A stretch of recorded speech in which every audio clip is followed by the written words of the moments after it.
हर हर महादेव। हर हर महादेव। दोस्तों, हमारे चैनल में आप सभी का स्वागत है। मित्रों, आप सभी का दिन शुभ हो। प्रिय श्रोताओं, भगवान विष्णु के दशावतारों की कथाएं तो हम सब जानते हैं, लेकिन क्या आपको पता है कि देवों के देव महादेव ने भी इस सृष्टि पर 19 बार अलग अलग रौद्र और रहस्यमय रूप धारण किए हैं, जिनमें ब्रह्मा जी का सिर काटने वाले भैरव से लेकर दक्ष का संहार करने वाले अवतार शामिल हैं। और क्या हुआ जब भगवान विष्णु के नरसिंह अवतार का क्रोध पूरे ब्रह्मांड को भस्म करने पर उतारू था, तब शिव जी ने उन्हें हराने के लिए कौन सा अवतार लिया और क्या रहस्य है महाभारत के श्रापित योद्धा का, जो युगों युगों से आज भी दर दर भटक रहा है, और क्यों शिव जी ने विष्णु जी के पुत्रों का अंत किया। आज हम महादेव के इन रहस्यमय अवतारों की सच्चाई जानेंगे, जो आज तक बहुत कम लोग जानते हैं। इस वीडियो के अंत तक आपको शिव जी के हर उस रहस्यमय रूप का सच पता चलेगा, जो आपकी पूरी सोच को पूरी तरह से बदल कर रख देगा। तो दोस्तों, बिना स्किप किए अंत तक जुड़े रहिए, क्योंकि आज आप महादेव के उन 19 अवतारों की वह अनसुनी गाथाएं जानने वाले हैं, जो आपको किसी और ने नहीं बताई होंगी। लेकिन उससे पहले सच्ची श्रद्धा से कमेंट में हर हर महादेव जरूर लिखें। प्रिय श्रोताओं, यह कहानी भगवान शिव के उस अवतार की, जब प्रेम और पीड़ा की ज्वाला ने महादेव को महाविनाशक बना दिया था। यह सब शुरू हुआ था दक्ष प्रजापति के अहंकार से। प्रजापति दक्ष अपनी पुत्री देवी सती के विवाह से बिल्कुल भी खुश नहीं थे, और एक समय उन्होंने एक विशाल महायज्ञ का आयोजन किया, जिससे ब्रह्मांड के सभी देवी देवताओं और ऋषि मुनियों को आमंत्रित किया गया। लेकिन जानबूझकर अपनी ही पुत्री सती और अपने दामाद भगवान शिव को आमंत्रित नहीं दिया। भगवान शिव के मना करने के बावजूद भी माता सती अपने पिता के यज्ञ में पहुंच गईं, और यह सोचकर कि यह एक पिता के घर जाने के लिए किसी निमंत्रण की आवश्यकता नहीं होती। लेकिन जब सती वहां पहुंची तो उन्होंने देखा कि भरे दरबार में भगवान शिव का अपमान किया जा रहा है। दक्ष शिव जी को शमशानवासी भिक्षुक और अघोरी कहकर उनका उपहास उड़ा रहे थे। माता सती अपने पति का यह अपमान सहन न कर सकी, और उन्होंने उसी अग्निकुंड में कूदकर अपनी जान दे दी। और जब सती के आत्मदाह की खबर कैलाश पहुंची तो महादेव अत्यंत दुखित हुए और क्रोध से भर गए।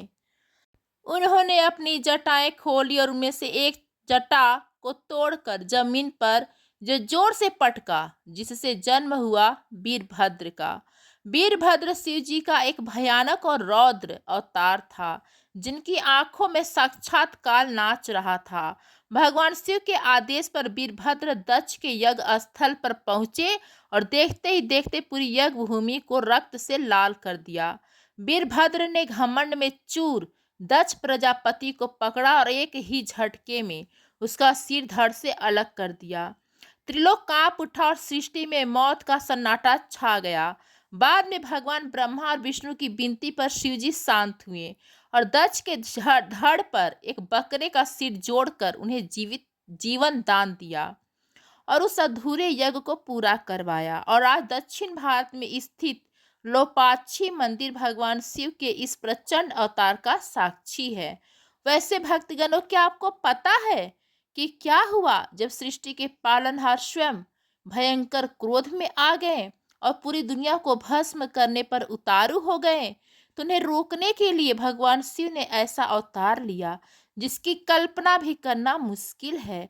तो चलिए अब जानते हैं सरभ अवतार के बारे में। जी हाँ दोस्तों, सरभ अवतार। लेकिन उससे पहले अगर आपको वीडियो अच्छी लग रही है तो इसे एक लाइक जरूर करें। यह बात उस समय की है जब हिरण्यकश्यप का वध करने के लिए भगवान विष्णु ने नरसिंह अवतार लिया था। यह उनका काफी उग्र और क्रोधित अवतार था, जिसने हिरण्यकश्यप को अपने नाखूनों से फाड़ कर रख दिया। परंतु वे इतने क्रोधित हो चुके थे कि हिरण्यकश्यप के वध के बाद भी उनका क्रोध शांत नहीं हुआ और वे पूरी सृष्टि तबाह करने लगे। तब भगवान शिव ने इस विनाश को रोकने के लिए एक बड़ा ही विचित्र और भयंकर रूप धारण किया, जिसे सरभ अवतार कहा जाता है। यह कोई साधारण अवतार नहीं था, बल्कि यह आधा मृग, आधा शेर और आधा पंछी का बेहद खौफनाक मिला जुला स्वरूप था। पुराणों के अनुसार शरभ एक विशालकाय भयानक जंतु था, जिसकी ताकत एक खूंखार शेर से भी कई गुना अधिक थी। भगवान सब शिव अपने इस विशालकाय शरभ अवतार में उग्र नरसिंह के पास पहुंचे और अपनी शक्तिशाली पूंछ से भगवान नरसिंह को पूरी तरह से लपेट लिया। फिर एक ही झटके में उन्हें लेकर आकाश की ओर उड़ चले। अपनी दिव्य शक्तियों और परम करुणा के प्रभाव से सरभ अवतार ने आकाश में ले जाकर भगवान विष्णु के उस अत्यंत भयानक और उग्र रूप को हमेशा के लिए शांत कर दिया। और इस प्रकार महादेव के अद्भुत और रहस्यमय रूप ने एक तय महाविनाशक को रोककर पूरी सृष्टि को संकट से बचा लिया। इस प्रकार भगवान विष्णु शांत हुए। लेकिन इसी तरह एक और कथा है, जिसमें शिव जी ने ब्रह्मा जी का एक सिर हमेशा के लिए काट दिया। पर आखिर ऐसा क्यों? तो चलिए दोस्तों, जानते हैं भगवान शिव के काल भैरव अवतार के बारे में।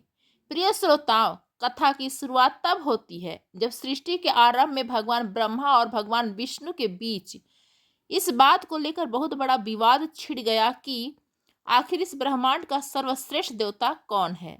जब दोनों के बीच विवाद काफी बढ़ गया तो वे इस प्रश्न का उत्तर जानने के लिए चारों वेदों के पास गए। तब चारों वेदों ने एक स्वर में भगवान शिव को ही सृष्टि का सर्वश्रेष्ठ रचनाकार और परम तत्व बताया। लेकिन ब्रह्मा जी का अहंकार इतना बढ़ चुका था कि उन्होंने वेदों की बात मानने से साफ इनकार कर दिया और कहा कि वे ही पूरी सृष्टि के रचयिता हैं। इसलिए देव, असुर, मनुष्य और यहाँ तक कि स्वयं महादेव भी उनकी ही बनाई हुई सृष्टि का हिस्सा है। ब्रह्मा जी का यह घमंड देखकर भगवान शिव अत्यंत क्रोधित हुए और उनके प्रचंड तेज से एक विकराल और खौफनाक स्वरूप प्रकट हुआ, जो साक्षात काल स्वरूप काल भैरव थे। भैरव का रूप इतना डरावना था कि प्रकट होते ही चारों दिशाओं में अंधकार छा गया। जैसे ही काल भैरव प्रकट हुए, उन्होंने बिना एक पल गंवाए अहंकार में डूबे ब्रह्मा जी के उस पांचवें सिर को धड़ से अलग कर दिया। सिर कटते ही ब्रह्मा जी का सारा भ्रम और अहंकार चूर चूर हो गया। लेकिन सृष्टि के रचयिता का सिर काटने के कारण काल भैरव पर ब्रह्मांड का सबसे बड़ा पाप लग गया और ब्रह्मा जी का वह कटा हुआ पांचवा सिर काल भैरव के हाथ से बुरी तरह चिपक गया। इस ब्रह्म हत्या के घोर पाप से मुक्ति पाने के लिए काल भैरव लंबे समय तक ब्रह्मांड में भटकते रहे। सभी पवित्र तीर्थों के दर्शन किए और नदियों में स्नान किया, लेकिन उन्हें ब्रह्म हत्या के उस भारी पाप से मुक्ति नहीं मिली। अनंतः जब वे काशी पहुंचे तो वहां कदम रखते ही काल भैरव ब्रह्म हत्या के दोष से मुक्त हो गए और उनके हाथ से ब्रह्मा जी का वह कटा हुआ सिर जमीन पर गिर पड़ा। मान्यता है कि तब से लेकर आज तक महादेव का यह प्रचंड रूप सदा के लिए काशी में ही बस गया। आज भी काशी में काल भैरव को नगर रक्षक और नगर कोतवाल के रूप में पूजा जाता है, जहां वे न्याय के देवता बनकर धर्म की रक्षा करते हैं। क्या आप यकीन करेंगे कि महाभारत काल का एक अजय योद्धा आज भी हमारे बीच जिंदा है, जो युगों युगों से खौफनाक श्राप का बोझ ढोता हुआ दर दर भटक रहा है। भगवान शिव का सबसे रहस्यमय अवतार अश्वत्थामा, जिन्हें साक्षात महादेव का रुद्र अंश माना जाता है। गुरु द्रोणाचार्य ने भगवान शिव को अपने पुत्र के रूप में पाने के लिए घोर तपस्या की थी। उनकी इस कठोर तपस्या से प्रसन्न होकर महादेव ने स्वयं उनके पुत्र के रूप में अवतरित होने का वरदान दिया था। जब अश्वत्थामा का जन्म हुआ तो जन्म के समय से ही उनके माथे पर एक दिव्य मणि चमक रही थी। यह मणि उन्हें अपार शक्ति प्रदान करती थी और उन्हें अजेय बनाकर भूख, प्यास तथा किसी भी बीमारी से सुरक्षित रखती थी। लेकिन जब महाभारत के भीषण युद्ध में उन्होंने अपने मित्र दुर्योधन को मरते देखा तो वे क्रोध से भर गए और पांडव के 5 पुत्रों को नींद में ही मार डाले। पर अश्वत्थामा को इतने में संतुष्टि नहीं मिली। इसके बाद उन्होंने अभिमन्यु की पत्नी उत्तरा के गर्भ में पल रहे बच्चे को मारने के लिए ब्रह्मास्त्र का प्रयोग किया। उस समय श्री कृष्ण ने उस बच्चे को तो बचा लिया, पर अश्वत्थामा का घोर श्राप दिया कि वह सृष्टि के अंत तक भटकते रहेंगे। उनका शरीर गलने लगेगा और असहनीय पीड़ा होगी, पर फिर भी वे मृत्यु को प्राप्त नहीं होंगे। इस श्राप के साथ आज ही भगवान कृष्ण ने उनकी मणि में उनके माथे से निकाल ली। ऐसी मान्यता है कि भगवान शिव का यह अजेय अंशावतार आज भी धरती पर अमर है और अपने घाव की पीड़ा सहते हुए अज्ञातवास में भटक रहा है, क्योंकि उन्होंने नवजात शिशु को मारने की कोशिश की थी। लेकिन इससे भी खतरनाक है शनि देव, क्योंकि उन्होंने भी एक बच्चे के साथ ऐसा ही कुछ किया था और जिसके चलते शिव जी के एक अवतार ने उनका पैर तोड़ दिया और उन्हें हमेशा के लिए लंगड़ा बना दिया। तो चलिए अब जानते हैं शिव जी के पिलाद अवतार के बारे में। यह बात उस समय की है जब वृत्तासुर नाम के भयंकर असुर ने स्वर्ग पर कब्जा कर लिया था। तब उसके वध के लिए महर्षि दधीचि ने अपना बलिदान दिया था, जिनकी हड्डियों से इंद्र का व्रज बनाया गया था। लेकिन जब महर्षि दधीचि ने अपने प्राण त्यागे तब उनकी पत्नी सुवर्चला गर्भवती थी। यह जानकर कि उनके पति ने देह त्याग दी है, सुवर्चला भी सती होने के लिए आतुर हो गई। लेकिन तभी एक आकाशवाणी हुई कि उनके गर्भ में स्वयं भगवान शिव का एक अवतार पल रहा है, जिसकी रक्षा करना अत्यंत आवश्यक है। कुछ समय पश्चात एक पीपल के पेड़ के नीचे एक अत्यंत तेजस्वी बालक का जन्म हुआ। पीपल के वृक्ष के नीचे जन्म लेने के कारण स्वयं ब्रह्मा जी ने इस दिव्य बालक का नाम पिपलाद रखा। जैसे जैसे पिपलाद मुनि बड़े हुए, उनके मन में एक ही सवाल गूंजता रहा कि आखिर क्यों उनके जन्म से पहले उनके पिता ने उन्हें छोड़ दिया और जन्म लेते ही उनकी माता भी सती हो गई। क्यों? बचपन में ही अनाथ होकर कष्ट झेलने का रहस्य जब उन्होंने देवताओं से पूछा तो उन्हें पता चला कि यह सब शनि ग्रह की अशुभ कुदृष्टि के कारण हुआ था। यह सच जानते ही पिल्लाद का खून खौल उठा और उन्होंने कहा कि जो शनि नवजात शिशुओं को भी नहीं बख्शता, उसे दंड जरूर मिलना चाहिए। और इसी क्रोध में पिल्लाद मुनि ने अपना ब्रह्मदंड उठाया और शनिदेव पर सीधा प्रहार कर दिया, जो उनके पैर पर जा लगा, जिसके भयंकर प्रहार से शनिदेव हमेशा के लिए लंगड़े हो गए। देवताओं की प्रार्थना पर पिल्लाद ने शनिदेव को क्षमा तो कर दिया, पर उन्हें आदेश दिया कि वे आज के बाद जन्म से लेकर 16 वर्ष की आयु तक के किसी भी बच्चे को कभी कोई कष्ट नहीं देंगे। और यही कारण है कि आज भी शनि दोष की पीड़ा से मुक्ति पाने के लिए महादेव के इसी पिल्लाद अवतार का स्मरण किया जाता है। वैसे मित्रों, क्या आपको पता है कि भगवान शिव का एक ऐसा भी अवतार है जिसने विष्णु के पुत्रों का वध कर दिया? तो चलिए अब आगे बढ़ते हैं अपने अगले अवतार की ओर। पर उससे पहले यह वीडियो को लाइक जरूर करें। यह आपके लिए तो फ्री है, पर इससे हमारी काफी मदद हो जाती है। समुद्र मंथन के बाद जब असुर हार कर पाताल लोक की तरफ भागने लगे तो भगवान विष्णु ने उनका पीछा किया। पाताल में जाकर उन्होंने सभी असुरों का अंत कर दिया। लेकिन वहां असुरों द्वारा बंदी बनाई गई अप्सराओं के माया जाल में वे पूरी तरह से सम्मोहित हो गए। अप्सराओं ने विष्णु जी को पति रूप में पाने का वरदान मांग लिया था, जिसके प्रभाव में आकर भगवान विष्णु अपना सब कुछ भूल गए और पाताल में ही उनके साथ निवास करने लगे।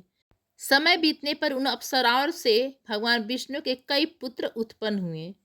लेकिन यह कोई सामान्य बात नहीं थी, क्योंकि विष्णु जी के यह पुत्र स्वभाव से देवताओं जैसे नहीं बल्कि भयंकर राक्षसी प्रवृत्ति के थे। विष्णु जी के इन शक्तिशाली पुत्रों ने अपनी क्रूरता से स्वर्ग से लेकर पृथ्वी तक तीनों लोकों में हाहाकार मचा दिया। तभी देवता त्राही त्राही करते हुए महादेव की शरण में पहुंचे। देवताओं की पुकार सुनकर भगवान शिव ने एक नीले रंग के अत्यंत विशालकाय बैल यानी वृषभ का रौद्र रूप धारण किया। वृषभ अवतार में महादेव सीधे पाताल लोक पहुंचे और वहां जाकर उन्होंने विष्णु जी के उन सभी अत्याचारी राक्षसी पुत्रों को बेरहमी से मौत के घाट उतार दिया। अपने पुत्रों का संहार होते देख भगवान विष्णु अत्यंत क्रोधित हो उठे और उन्होंने वृषभ रूपी शिव पर भयंकर आक्रमण कर दिया। दोनों महाशक्तियों के बीच पाताल में भीषण युद्ध हुआ। लेकिन महादेव के इस अवतार से टकराने के बाद अप्सराओं का माया जाल टूट गया और विष्णु जी को अपनी भूल का एहसास हुआ, जिसके बाद महादेव को नमन करके वे पुनः अपने धाम क्षीर सागर लौट गए। और इस प्रकार भगवान शिव के रौद्र वृषभ अवतार ने सृष्टि की रक्षा की। पर शिव जी हर बार रौद्र अवतार नहीं लेते, बल्कि कई बार उन्होंने शांत अवतार भी लिए। और उन्हीं में से एक है ब्रह्मचारी अवतार, जो उन्होंने स्वयं माता पार्वती की परीक्षा के लिए लिया था। माता सती के देह त्याग के बाद वे पुनः पर्वतराज हिमालय के घर माता पार्वती के रूप में जन्मी। माता पार्वती के हृदय में महादेव के लिए अथाह प्रेम था और वे उन्हें अपने पति रूप में पाना चाहती थी, जिसके लिए उन्होंने जंगल में घोर तपस्या कर शुरू कर दी। और तभी स्वयं महादेव उनकी इसी तपस्या की परीक्षा लेने के लिए एक तपस्वी ब्रह्मचारी का रूप धारण कर वहां पहुंचे और उनसे पूछा कि तुम जैसी सुकुमारी आखिर इतनी कठोर आराधना क्यों कर रही हो और तुम्हारी इच्छा क्या है। माता पार्वती ने बड़ी ही सरलता से उत्तर दिया कि वे भगवान शिव को अपने पति के रूप में प्राप्त करने के लिए यह घोर तप कर रही हैं। यह सुनते ही वह ब्रह्मचारी हंसे और जानबूझकर महादेव की घोर निंदा करते हुए कहने लगे कि वह अवघड़ शमशानवासी जो अपने गले में नाग लिए घूमता है, तुम उसके पीछे अपना जीवन क्यों व्यर्थ कर रही हो। अपने आराध्य और प्रेम के प्रति ऐसे शब्द सुनकर माता पार्वती क्रोधित हो उठी। यह देख शिव जी अपने असली रूप में आए और पार्वती जी की निश्चल भक्ति, दृढ़ता और अथाह प्रेम को देखते हुए माता पार्वती को अपनी पत्नी के रूप में स्वीकार करने का वचन दिया। लेकिन कहानी यही खत्म नहीं होती, क्योंकि पार्वती माता जी ने मांग की कि वे विधि पूर्वक उनके पिता हिमालय राज्य से उनका हाथ मांगे। और इसी वचन को पूरा करने के लिए शिव जी ने अपना अगला अवतार लिया, जो था एक नर्तकी का। पार्वती जी से मिलने के कुछ दिनों बाद भगवान शिव ने एक अत्यंत सुंदर नर्तकी का रूप धारण किया, जिसे सुंटन तर्क कहा जाता है। शिव जी अपने हाथों में डमरू लेकर राजा हिमालय के भव्य महल में पहुंचे। राजा के दरबार में पहुंचकर सुन्नट नर्तक रूपी शिव जी ने डमरू की थाप पर ऐसा मनोहर और अदृश्य नृत्य किया कि वहां मौजूद हर व्यक्ति पूरी तरह से मंत्र मुग्ध और भाव विभोर हो गया। महाराज हिमालय उनके इस अलौकिक नृत्य से इतने इतने इतने अधिक प्रसन्न हुए कि उन्होंने नर्तक को कहा कि तुम जो चाहो मांग लो, तुम जो भी मांगोगे मैं तुम्हें वही पुरस्कार में दूंगा। यह सुनते ही सुन्नट नर्तक ने बिना किसी झिझक के भिक्षा में सीधे राजा हिमालय की पुत्री यानी माता पार्वती का हाथ मांग लिया। यह अप्रत्याशित मांग सुनकर पूरा दरबार सन्न रह गया। राजा हिमालय गहरी दुविधा में पड़ गए, लेकिन तभी महादेव अपने असली रूप में आए, जिसके बाद पिता हिमालय ने प्रसन्नता पूर्वक माता पार्वती का विवाह भगवान शिव जी से करवा दिया। वैसे मित्रों, इस कथा से यह बात तो साबित हो गई कि भगवान शिव अपने भक्तों की परीक्षा जरूर लेते हैं, और इसी तरह उन्होंने महाभारत काल में अपने भक्त की परीक्षा लेने के लिए एक विचित्र रूप धारण किया था। तो चलिए अब उस कथा को जानते हैं। यह कहानी है महाभारत काल की। जब पांडव अपना वनवास काट रहे थे, तब अर्जुन ने यह निर्णय लिया कि आने वाले महायुद्ध के लिए उन्हें देवाधिदेव महादेव को प्रसन्न करके कुछ अजेय या दिव्य अस्त्र शस्त्र प्राप्त करने चाहिए। इसी संकल्प के साथ वीर अर्जुन हिमालय पर्वतमाला पर बसे इंद्रकील नामक स्थान पर पहुंचे और वहां एक शिवलिंग के सामने एकाग्र होकर घोर तपस्या में बैठ गए। अपने इस भक्त की परीक्षा लेने के लिए स्वयं भगवान शिव ने एक किरात यानी कि भील आदिवासी का वेश धारण किया और वे भी इंद्रकील पर्वत पर पहुंच गए। ठीक उसी समय वहां मुक्कासुर नामक एक भयंकर दैत्य आ पहुंचा और विकराल जंगली सुअर का रूप धारण कर वहां ऋषि मुनियों के आश्रम में भारी उत्पात मचाना शुरू कर दिया। उस भयानक कोलाहल से अर्जुन का ध्यान भंग हो गया और उसे तुरंत अपना गांडीव धनुष उठाया और उस खूंखार सुअर पर बाण छोड़ दिया। लेकिन हैरानी की बात यह थी कि उस सुअर के शरीर में एक नहीं बल्कि दो तीर बिल्कुल एक साथ जाकर घुसे। दूसरा तीर किसी और का नहीं बल्कि उसी किरात वेशधारी भगवान शिव का था। दोनों तीरों के प्रहार से वह विशालकाय सुअर वहीं ढेर हो गया। अब अर्जुन और उस किरात के बीच इस बात को लेकर बहस छिड़ गई कि उस दैत्य का वध आखिर किसने किया और किसका वाण पहले लगा है। जब दोनों अपनी अपनी बात पर अड़े थे तभी अचानक अर्जुन की नजर उस किरात के गले में पड़ी एक फूल माला पर गई। वह वही फूल माला थी जिसे अर्जुन ने कुछ समय पहले शिव जी पर चढ़ाया था। तब अर्जुन समझ गए कि उनके सामने साक्षात देवाधिदेव महादेव खड़े हैं। यह सत्य जानते हुए अर्जुन की आंखों में आंसू आ गए और वे तुरंत किरात रूपी शिव के चरणों में गिर पड़े। उन्होंने अनजाने में हुए अपराध के लिए क्षमा मांगी। अर्जुन के साहस और उनकी भक्ति को देखकर भगवान शिव ने उन्हें ब्रह्मांड का सबसे अजीब और खौफनाक हथियार पाशुपतास्त्र प्रदान किया।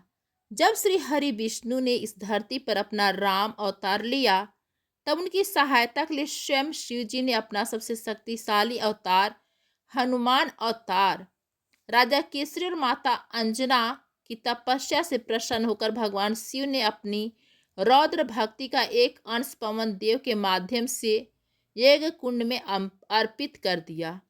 शिव द्वारा अर्पित की गई वह दिव्य शक्ति माता अंजना के गर्भ में प्रविष्ट हुई, जिसके फल स्वरूप मारुति नंदन हनुमान जी का जन्म हुआ। लेकिन महादेव ने वानर रूप में अवतार क्यों लिया? दरअसल उन्हें पता था कि जब श्री राम इस धरती का कल्याण करने और पाप से मुक्त कराने आएंगे तब उन्हें एक शक्तिशाली और अजेय योद्धा की आवश्यकता होगी जो हर कदम पर उनके साथ खड़ा रहे।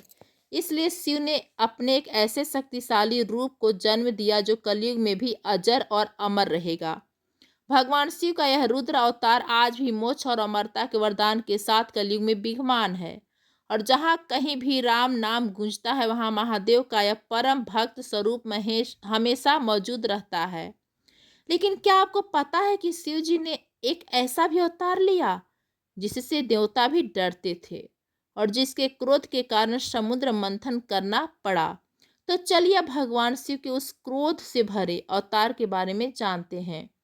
एक बार कैलाश पर्वत पर भगवान शिव और माता पार्वती एकांत में अपना समय व्यतीत कर रहे थे। तभी अचानक देवतागण बिना अनुमति के वहां पहुंच गए और उनके एकांत में भारी खल्लल डाल दिया।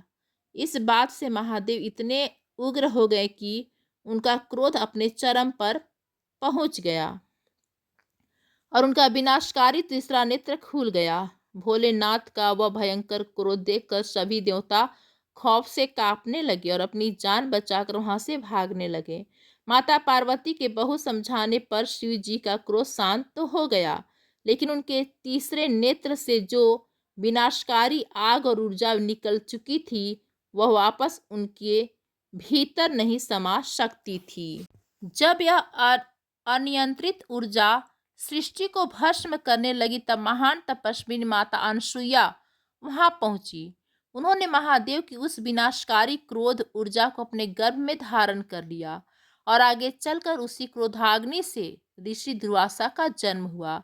साक्षात महादेव जी की आग और क्रोध से पैदा होने के कारण ही ऋषि दुर्वासा के स्वभाव में जन्म से ही अत्यंत भयंकर क्रोध समाहित हो गया था। यही वजह है कि वे छोटी छोटी बातों पर भी अपना आपा खो देते थे और देवताओं से लेकर इंसानों तक को भयंकर श्राप दे दिया करते थे। रामायण काल हो या महाभारत काल, ऋषि दुर्वासा के उस प्रचंड क्रोध से तीनों लोग खौफ खाते थे। यह बात तब की है जब महर्षि शिलाद अपने वंश को आगे बढ़ाने के लिए चिंतित थे, लेकिन वे कोई साधारण संतान नहीं चाहते थे, बल्कि वे एक ऐसी संतान चाहते थे जो अमर हो और जन्म मरण के चक्र से मुक्त हो। और अपनी इच्छा के साथ उन्होंने भगवान शिव की घोर तपस्या की।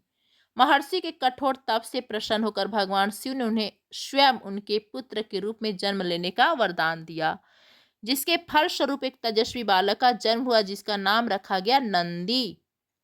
नंदी ने उन्हें वह स्थान दिया जो देवताओं के नसीब में भी नहीं था।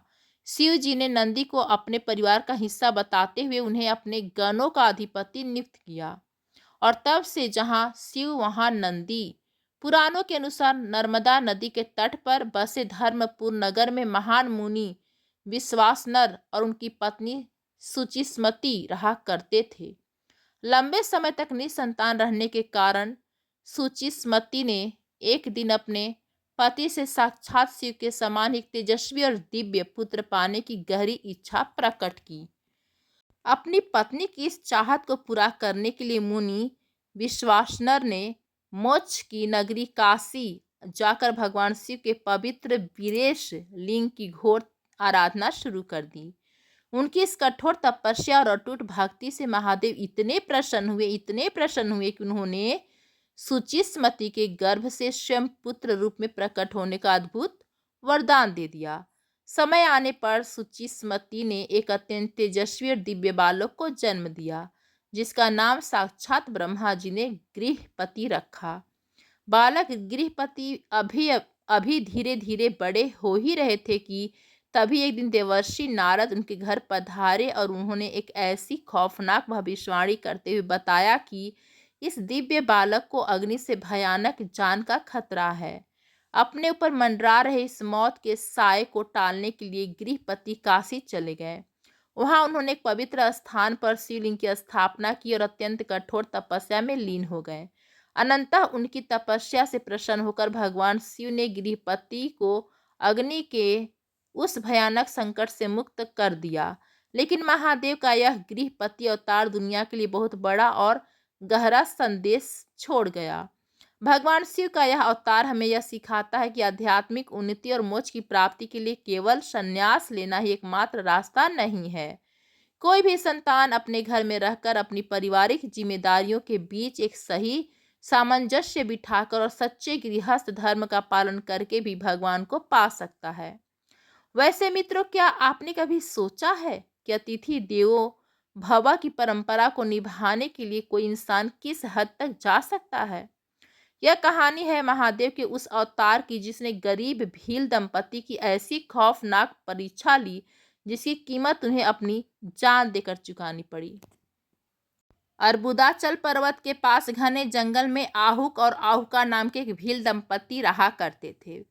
वे दोनों भगवान शिव के सच्चे और अटूट भक्त थे। एक दिन भगवान शिव ने अपने भक्त की परीक्षा लेने का निश्चय किया। एक रात महादेव एक वृद्ध, थके हारे और दरिद्र सन्यासी यतिनाथ का रूप धारण करके उनकी झोपड़ी के पास पहुंचे और उनसे रात बिताने के लिए आश्रय मांगा। लेकिन समस्या यह थी कि आहुक का वह झोपड़ा इतना सकरा था कि उसमें केवल 2 ही लोग सो सकते थे।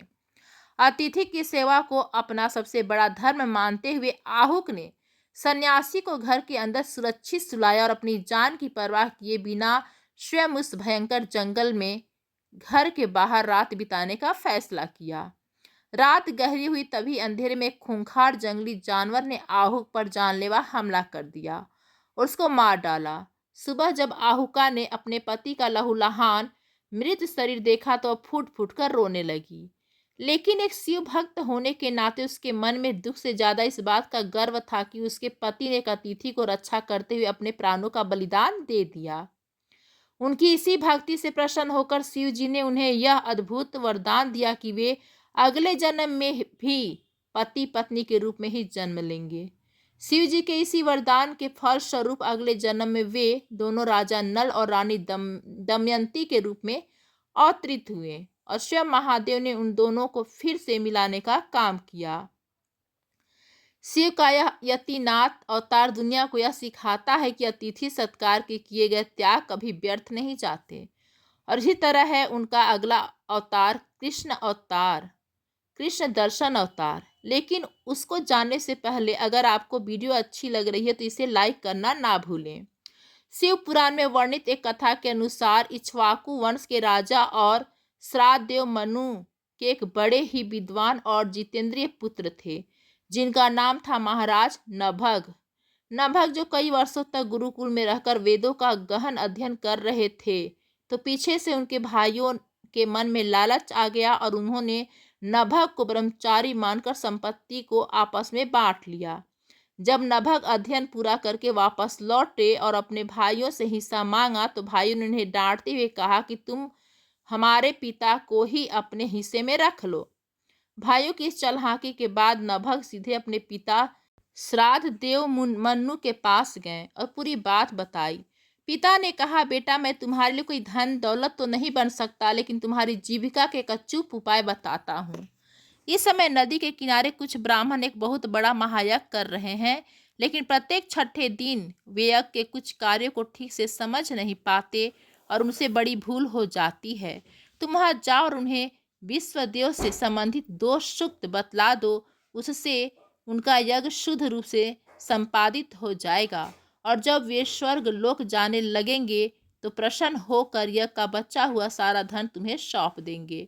नभग अपने पिता की आज्ञा का पालन करते हुए उस यज्ञ स्थल पर जाकर ब्राह्मणों की भूल सुधारी, जिससे यज्ञ सफलता पूर्वक संपन्न हो गया। ब्राह्मणों ने प्रसन्न होकर यज्ञ का बचा हुआ सारा अथाह धन नभग को दे दिया और स्वर्ग लोक को चले गए।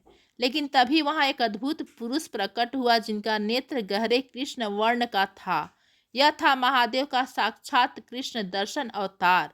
उन्होंने नभग को कहा, रुको, रुक जाओ, इस धन को हाथ मत लगाओ, यह तो मेरी संपत्ति है, तुम इसे क्यों ले रहे हो? नभग ने कहा कि यह यज्ञ से बचा हुआ धन है और ऋषि गण इसे मुझे सौंप कर गए हैं, भला इस पर आपका अधिकार कैसे हुआ?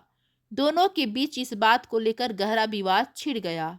तब कृष्ण दर्शन रूपी शिव ने कहा, हम दोनों के इस झगड़े का फैसला अब तुम्हारे पिता ही करेंगे। वो जो कहेंगे वही अंतिम सत्य माना जाएगा। नभग एक बार फिर अपने पिता के पास पहुंचे और पूरी बात बताई। श्राद्ध देव मन्नू समझ गए और उन्होंने अपने पुत्र को समझाते हुए कहा, बेटा, जो पुरुष तुम्हें धन लेने से रोक रहे हैं वे कोई और नहीं बल्कि स्वयं भगवान सदाशिव हैं। वैसे तो संसार की हर वस्तु परमात्मा की ही है, लेकिन यज्ञ से बची हुई हर सामग्री पर साक्षात शिव का ही विशेष अधिकार होता है। इसे तुरंत उनके पास जाओ और अनजाने में हुए इस अपराध के लिए उनसे क्षमा मांगो। पिता की आज्ञा पाकर नभग वापस दौड़े दौड़े आए और कृष्ण दर्शन अवतार के चरणों में गिर पड़े। उन्होंने मस्तक रखकर प्रणाम किया और महादेव की सुंदर स्तुति की। नभग के सत्य आचरण से भगवान शिव बेहद प्रसन्न हुए और सारा धन नभग को सौंप दिया। शिव का यह कृष्ण दर्शन अवतार हमें सिखाता है कि जो इंसान हर हाल में धर्म, सत्य और माता पिता की आज्ञा के मार्ग पर चलता है, स्वयं महाकाल उसकी रक्षा करते हैं और उसकी झोली खुशियों से भर देते हैं।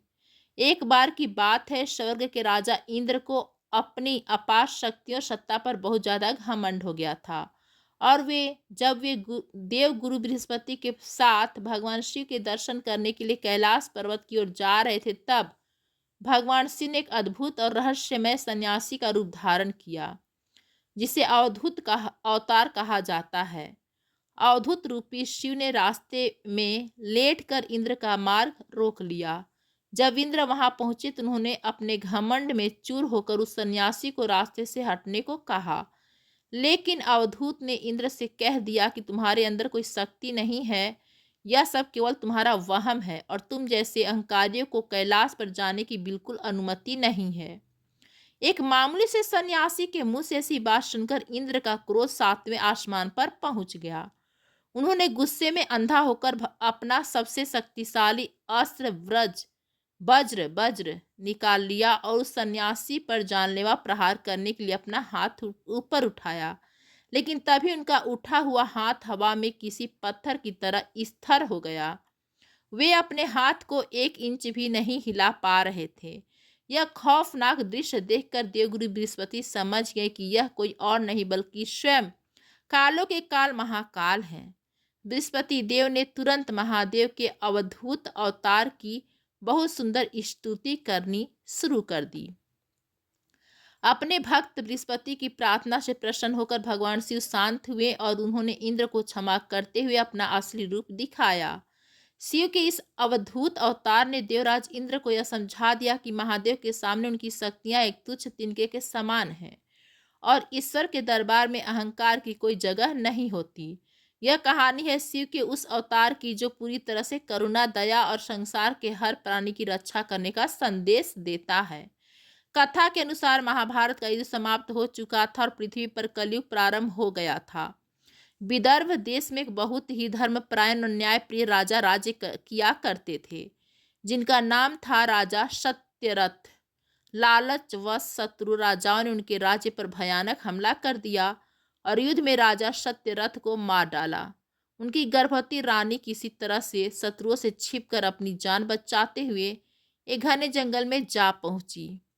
उसी भयानक जंगल में रानी ने एक अत्यंत सुंदर पुत्र को जन्म दिया। कुछ समय बाद रानी को बहुत तेज प्यास लगी। वे अपने नवजात बच्चे को लेकर पास के एक सरोवर की ओर गईं। रानी ने बच्चे को सरोवर के किनारे सुरक्षित रख दिया और स्वयं पानी पीने के लिए सरोवर में चली गई।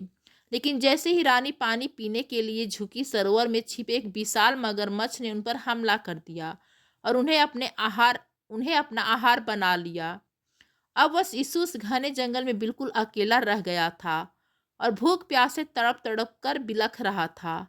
उस मासूम बच्चे की दर्दनाक पीड़ा देखकर कालों के काल महाकाल का हृदय भी करुणा से भर उठा। और उसी समय उस जंगल में एक भिखारिन आ पहुंची और तभी भगवान शिव ने एक साधारण भिक्षुक यानी कि भिखारी का रूप धारण किया और उस भिखारिन के सामने पहुंचे। भिक्षुक रूपी शिव ने भिखारिन को सच बताते हुए कहा कि अनाथ बच्चा कोई और नहीं बल्कि विदर्भ नरेश सत्यरथ का पुत्र है। महादेव ने उस भिखारिन को आदेश दिया कि आज से इस बच्चे के पालन पोषण की पूरी जिम्मेदारी तुम्हारी है। जब भिखारी ने खुशी खुशी इस बच्चे को पालने का वचन दिया तो शिव जी अत्यंत प्रसन्न हुए और अपने असली व दिव्य रूप में आ गए। महादेव की इसी भिक्षुवर्य अवतार की असीम कृपा से वह अनाथ बच्चा उसी भिखारिन की छाया में पलकर बहुत बड़ा हुआ। आगे चलकर शिव जी के आशीर्वाद से वह एक महाबली और शक्तिशाली योद्धा बना, जिसने अपने दुश्मनों को धूल चटाई और अपना खोया हुआ राज्य फिर से हासिल कर लिया। क्या कोई भक्त अपने आराध्य के सम्मान के लिए खुशी खुशी अपने ही प्राणों की बलि दे सकता है? यह कथा है भगवान शिव के सुरेश्वर अवतार की। दोस्तों, कथा के अनुसार महान मुनि व्याघ्रपाद के दो पुत्र थे, जिनमें से एक का नाम उपमन्यु था और उनका परिवार अत्यंत निर्धन था। एक दिन बालक उपमन्यु ने अपनी माता से दूध भात खाने की गहरी इच्छा व्यक्त की। भयंकर गरीबी के कारण माता के पास गाय का दूध नहीं था, इसलिए उन्होंने मजबूरी में पानी के अंदर आटा घोलकर उपमन्यु को पीने के लिए दे दिया। लेकिन बालक उपमन्यु ने तुरंत पहचान लिया कि वह असली दूध नहीं है। जब माता ने अपनी व्यवस्था बताई कि उसके पास अनाज और दूध जुटाने के लिए धन नहीं है और अब केवल महादेव ही उनकी स्थिति सुधार सकते हैं, तो उपमन्यु ने साक्षात शिव को प्रसन्न करने के लिए हिमालय के घने जंगलों में अत्यंत कठोर तपस्या शुरू कर दी। उसकी इस असीम तपस्या को देखकर महादेव ने उनकी भक्ति की परीक्षा लेने का निर्णय किया। भगवान शिव ने देवताओं के राजा इंद्रदेव यानी सुरेश्वर का वेश धारण किया और सीधे अभिमन्यु के पास पहुंच गए और कहा कि तुम किस शिव की तपस्या कर रहे हो? तुम मेरी शरण में जाओ, मैं तुम्हारी हर इच्छा पूरी करूंगा। इसके बाद उन्होंने जानबूझकर भगवान शिव की तरह तरह की घोर निंदा करनी शुरू कर दी। अपने ही आराध्य की निंदा सुनकर उपमन्यु का खून खौल उठा। उसने क्रोधित होकर सुरेश्वर से कहा कि मैं महादेव का आराधक हूँ और उनकी निंदा सुनकर मेरा यह शरीर दूषित हो गया है, इसलिए अब मैं इस शरीर के साथ जीवित नहीं रह सकता। इतना कहकर जैसे ही उपमन्यु ने अपने प्राण त्यागने के लिए अपना कदम बढ़ाया, महादेव का हृदय करुणा से भर गया। उन्होंने तुरंत सुरेश्वर का वेश त्याग दिया और अपने वास्तविक अत्यंत सौम्य और दिव्य रूप में प्रकट होकर उपमन्यु को रोक लिया। उपमन्यु की इस अटूट भक्ति और अपने प्राणों की आहुति देने के साहस से प्रसन्न होकर भगवान शिव ने उसे केवल एक कटोरी दूध नहीं बल्कि क्षीर सागर के समान एक कभी ना खत्म होने वाला अनश्वर सागर ही प्रदान कर दिया और उसे अपने परम भक्तों में सर्वोच्च स्थान दिया। वैसे मित्रों, क्या आपने कभी सोचा है कि जिन देवताओं के पास प्रकृति का सारी भयंकर शक्तियां हो, वो एक मामूली से घास के तिनके के सामने बेबस हो जाएंगे? यह कहानी है महादेव के उस 19वें और अंतिम अवतार की। तो चलिए इस अंतिम अवतार के बारे में जानते हैं। समुद्र मंथन से निकले अमृत का पान करने के बाद देवताओं के मन में यह भयंकर अहंकार आ गया कि अब वे अजेय हो चुके हैं और ब्रह्मांड में कोई भी उन्हें मार नहीं सकता। देवताओं के मन में पनप रहे इस घमंड को देखकर भगवान शिव ने उनके इस दंभ को जड़ से उखाड़ने का निश्चय किया, क्योंकि देवों में अहंकार का वास होना पूरी सृष्टि के संतुलन के लिए खतरनाक है। देवताओं की परीक्षा लेने के लिए भगवान शिव ने एक रहस्यमयी रूप धारण किया, जिसे यक्ष अवतार कहा जाता है। यक्ष अवतार में शिव जी सीधे उन अहंकार में डूबे देवताओं के पास पहुंचे और उनके सामने जमीन पर घास का एक मामूली सा तिनका रख दिया। यक्ष ने देवताओं की आंखों में आंखें डालकर सीधे चुनौती दी कि यदि आप लोग सच में इतने शक्तिशाली और सर्वश्रेष्ठ हैं तो इस सामान्य से तिनके को अपनी शक्तियों से नष्ट करके दिखाइए। आप चाहे तो इसे काट सकते हैं, जला सकते हैं या पानी में भी डुबो सकते हैं। एक मामूली तिनके की ऐसी चुनौती सुनकर सारे देवता जोर जोर से हंसने लगे। एक एक करके सभी देवताओं ने अपने सारे अस्त्र शस्त्र और दिव्य शक्तियों का इस्तेमाल कर लिया, लेकिन कोई भी देव उस घास के तिनकों को अपनी जगह से हिला तक नहीं पाया। अपनी हार देखकर सारे देवता गहरे आश्चर्य और सदमे में पड़ गए। तभी आकाशवाणी गूंजी, जिसने बताया कि यह यक्ष कोई और नहीं बल्कि स्वयं कालों के काल महाकाल है। यह सत्य सुनते ही देवताओं का सारा घमंड चूर चूर हो गया। उन्हें तुरंत अपनी उस भूल का एहसास हुआ और देवताओं ने सिर झुकाकर यह मान लिया कि सारी शक्तियां महादेव के सामने एक तिनके के समान है और केवल महादेव ही इस ब्रह्मांड में सर्वश्रेष्ठ है। इसके बाद सभी देवताओं ने भगवान शंकर की स्तुति की और अपने भयंकर अहंकार के लिए उनसे क्षमा मांगी। तो दोस्तों, यह थे महादेव के 19 अद्भुत और रहस्यमय अवतार, जिन्होंने हर युग में धर्म, सत्य और सृष्टि की रक्षा की। आपको इनमें से शिव का कौन सा रूप सबसे ज्यादा अचरज डालता है? कमेंट्स में लिखकर जरूर बताइए। ऐसी ही गहराई से रिसर्च की गई विस्तृत और शानदार पौराणिक कथाओं के लिए दिव्य कथा को सब्सक्राइब करना ना भूलें। अगले वीडियो में एक नए रहस्य के साथ, तब तक के लिए जय महाकाल, हर हर महादेव। धन्यवाद दोस्तों।